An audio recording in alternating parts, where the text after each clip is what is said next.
Russian ambassador to the EU told me yesterday that he is hoping that Blinken will not arrive at this meeting empty-handed. Russia is seeking that written statement to its demands, so let's see whether or not that will take place. But indeed, the tensions are pretty high. Nobody is denying that.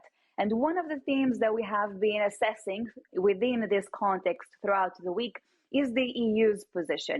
We've heard Germany saying and asking Russia to return to the negotiating table under the Normandy format.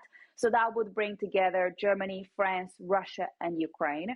Earlier this week, when I spoke with Ukrainian ambassador to the EU, he said that Ukraine is keen to do that, to follow that format, but Russia is not delivering on previous commitments.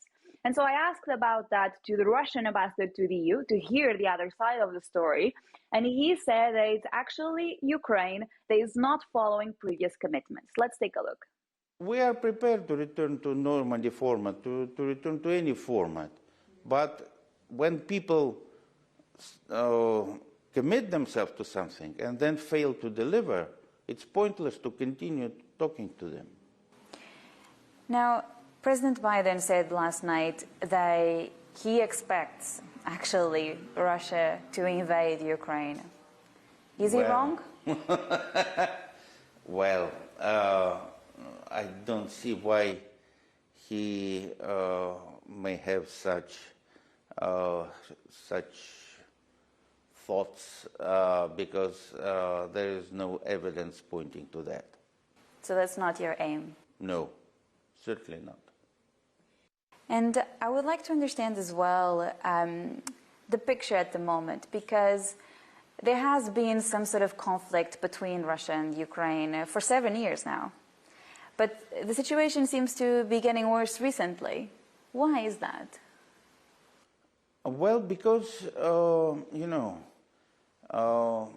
Russia has been very patient, first negotiating the Minsk agreements with the then president and with the participation of the European Union, of Germany and France, which later became the Normandy format. Those agreements, they were approved by the UN Security Council unanimously.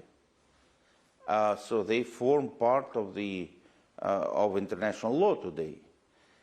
And everybody concedes that they are the only plausible basis for a solution of the Ukrainian problem, of the Ukrainian crisis.